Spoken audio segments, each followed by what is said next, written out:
बच्चों, जैसा कि आप जानते हैं कि हम डिस्कस कर रहे थे क्या 5 किंगडम क्लासिफिकेशन सिस्टम, ठीक है। और हमने उसमें बता दिया कि हमने क्या किया है कि पूरे वर्ल्ड में जितने भी लिविंग ऑर्गन्स प्रेजेंट हैं उनको 5 किंगडम में डिवाइड किया है। फर्स्ट किंगडम क्या है? मोनेरा, ठीक है, जिसमें हमने कैसे ऑर्गेनिज्म को रखा है जो प्रोकैरियोटिक है और यूनिसेलुलर है। फर्दर हम क्या करते हैं, मैंने क्लासिफिकेशन बता दिया कि इसमें हम बैक्टीरिया को पढ़ते हैं और साइनोबैक्टीरिया को पढ़ते हैं। ओके, तो हम क्या करते हैं, बैक्टीरिया को डिफरेंट क्राइटेरिया के बेसिस पे उसे क्या कर सकते हैं, क्लासीफाई कर सकते हैं फर्दर। जैसे मैंने कहा कि आर की बैक्टीरिया, यू बैक्टीरिया, ठीक है, on the basis of flagellation कर सकते हैं, पैरिट्राइकस बोल सकते हैं, एम्फी बोल सकते हैं, शेप के बेसिस पे कैटेगराइज कर सकते हैं, ठीक है।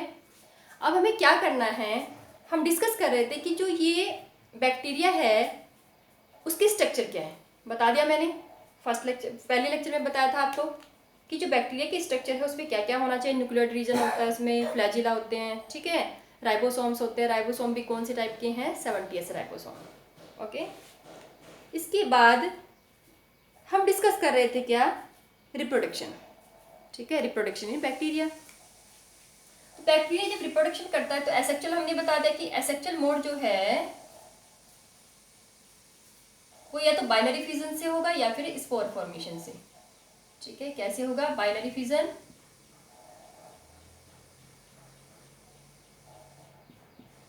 और स्पोर फॉर्मेशन।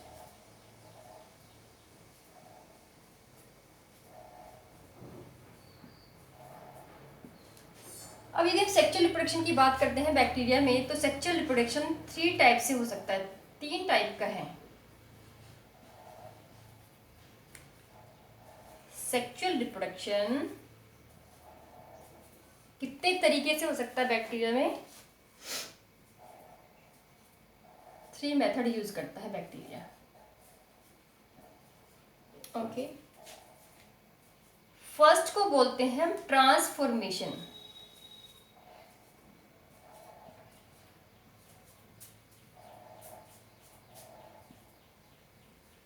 ठीक है, ट्रांसडक्शन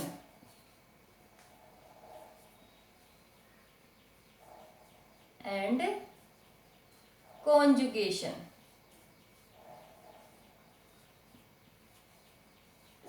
कॉन्जुगेशन, ओके बच्चों, तो मैंने क्या बताया आपको, ट्रांसफॉर्मेशन, ट्रांसडक्शन, कॉन्जुगेशन, मतलब ये 3 ऐसे मेथड हैं बैक्टीरिया के पास जिनकी हेल्प से वो क्या कर सकता है, किसी अदर बैक्टीरिया के डीएनए को क्या कर सकता है, रिसीव कर सकता है। क्योंकि सेक्सुअल रिप्रोडक्शन का मतलब क्या है कि 2 डिफरेंट टाइप के डीएनए की मिक्सिंग होना, ठीक है, 2 इंडिविजुअल का पार्टिसिपेट करना, 2 पेरेंट्स का प्रेजेंट होना, ठीक है।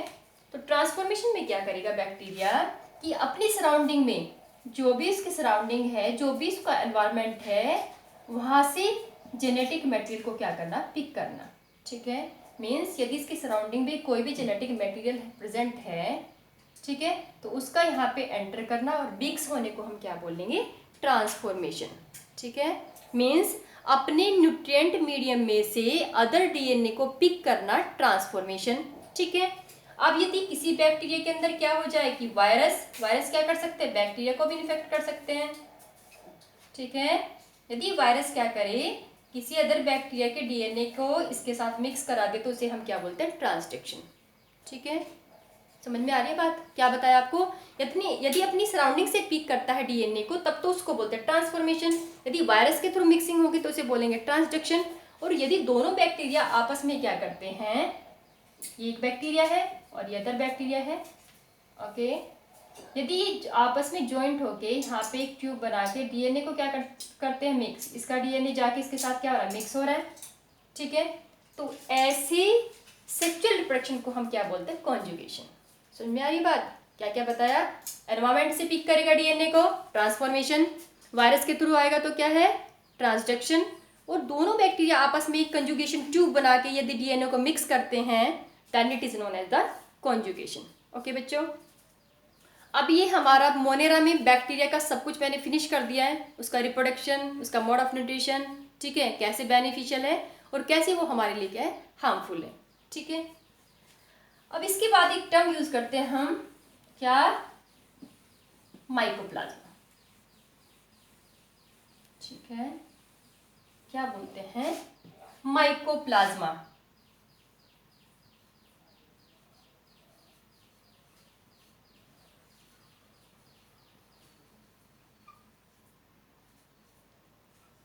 Mycoplasma are smaller than the bacteria, ठीक है, means bacteria without cell wall, ठीक है,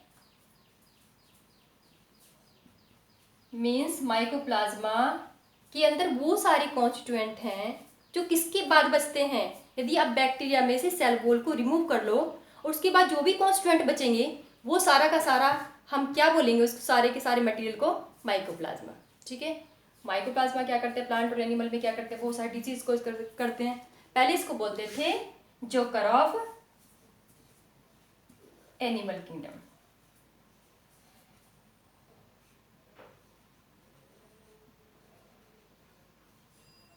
जोकर ऑफ एनिमल्स, ठीक है। अब जब इसमें सेल वॉल नहीं तो इसकी शेप कैसी भी हो सकती है, ठीक है, इसीलिए इसे बोलते हैं जोकर ऑफ एनिमल्स। समझ में आ रही बात। अब फॉर एग्जांपल क्या है, PPLO, pleuro, pneumonia, like organism,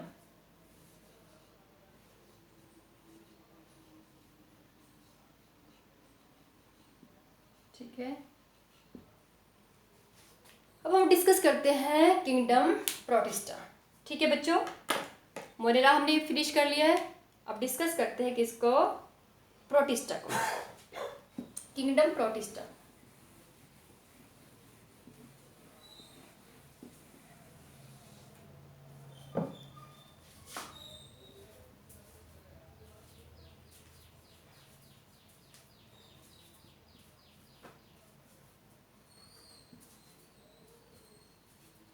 kingdom protista में ऐसे ऑर्गेनिज्म को हमने रखा है जो क्या है, यूनिसेलुलर है,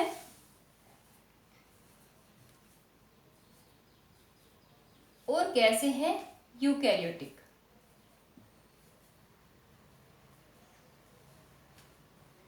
ठीक है। अब ये जो प्रोटिस्टा के ऑर्गेनिज्म हैं, कुछ तो ये एनिमल से सिमिलरिटी शो करते हैं, ठीक है, कुछ ही किससे सिमिलरिटी शो करते हैं, फंजाई से, और कुछ एल्गी से सिमिलरिटी शो करते हैं। मतलब इनमें कुछ कैरेक्टरिस्टिक किसके एनिमल्स के हैं, कुछ फंजाई के और कुछ किसके हैं, एल्गी के। अब हम इसको डिवाइड करते हैं कितनी क्लासेस में, 5 क्लासेस में, ठीक है। कितनी क्लासेस में डिवाइड करते हैं, 5। जो सबसे पहला ग्रुप है इसका, उसे बोलते हैं हम क्राइसोफाइट्स, क्राइसोफाइट्स।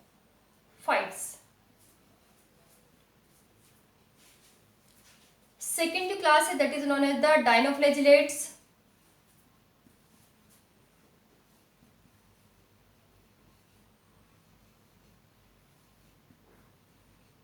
ठीक है। थर्ड क्या है, यूग्लिनोइड, यूग्लिनोइड, स्लाइमोइड्स,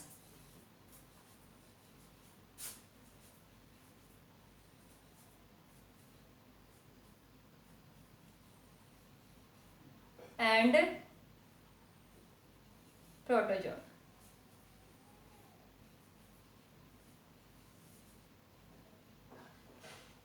क्राइसोफाइट्स एक एक करके डिस्कस करते हैं, ठीक है। क्राइसोफाइट्स में क्या होगा, तो कितने, मैंने कहा कितनी क्लासेस में डिवाइड करते हैं किंगडम प्रोटिस्टा को, chrysophytes, dinoflagellates, euglenoid, slimeoid and protozoans. अब सबसे पहले डिस्कस करते हैं क्राइसोफाइट्स को। क्राइसोफाइट्स में क्या है बच्चों, यूनिसेलुलर तो है ये सारे, ठीक है। कैसे हो सकते हैं, फ्रेश वाटर भी हो सकते हैं और मैरीन वाटर भी,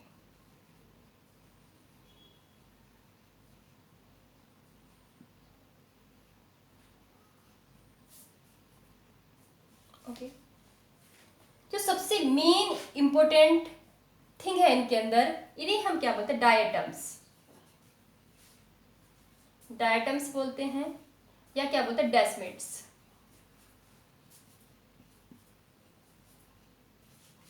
ओके। सेल वॉल के अंदर क्या प्रेजेंट है? सिलिका। ओके, ये जो सिलिका है ये क्या है? अनडिस्ट्रक्टेबल है। मीन्स यदि किसी भी प्लेस पे क्या प्रेजेंट है? क्राइसोफाइट्स हैं। ओके, तो जब उनकी डेथ होगी तो उनकी सेल वॉल क्या होगी? इंटैक्ट रहेगी, वो डिकम्पोज नहीं होगी। कहने का मतलब ये है, ठीक है। किसी भी प्लेस पे यदि क्राइसोफाइट्स प्रेजेंट है, उनकी डेथ होती जा रही है, तो सेल वॉल वहाँ पे एक्यूमुलेट होती रहेगी, ठीक है। सेल वॉल एक्यूमुलेट होती रहेगी वहाँ पे, तो जो सोइल बनेगी उनकी सेल वॉल से, उसे हम क्या बोलते हैं? डाइएटोमेसियस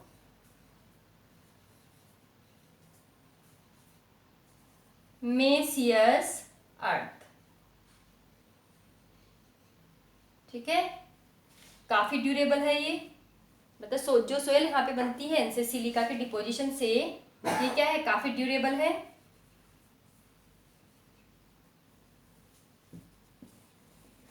कहाँ कहाँ पे यूज करते हैं इसको? पॉलिश और एटॉमिक फर्नेस।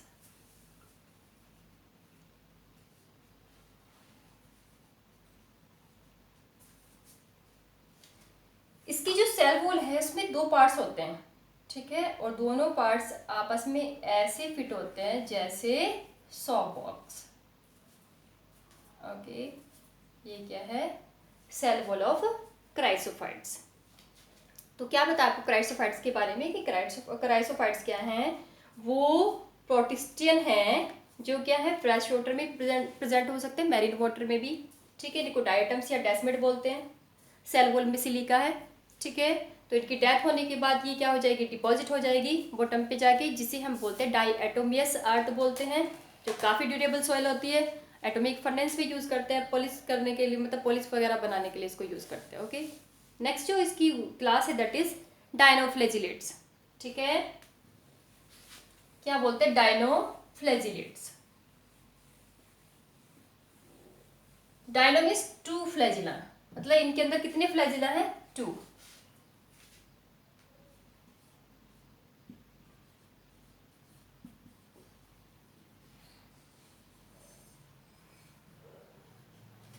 ठीक है, 2 फ्लैजिला है, डिफरेंट कलर के होते हैं ये।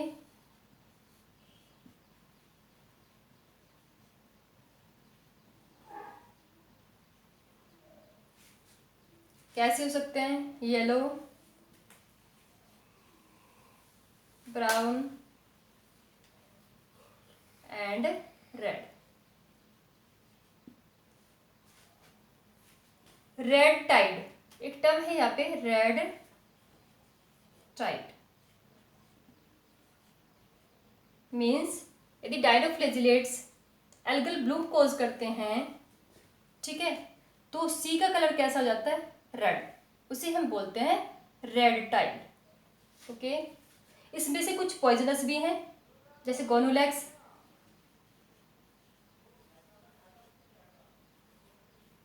गोनुलैक्स क्या है?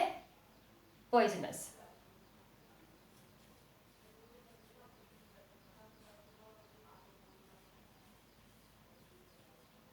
ओके बच्चों, आगे तीनों क्लासेस को हम डिस्कस करेंगे नेक्स्ट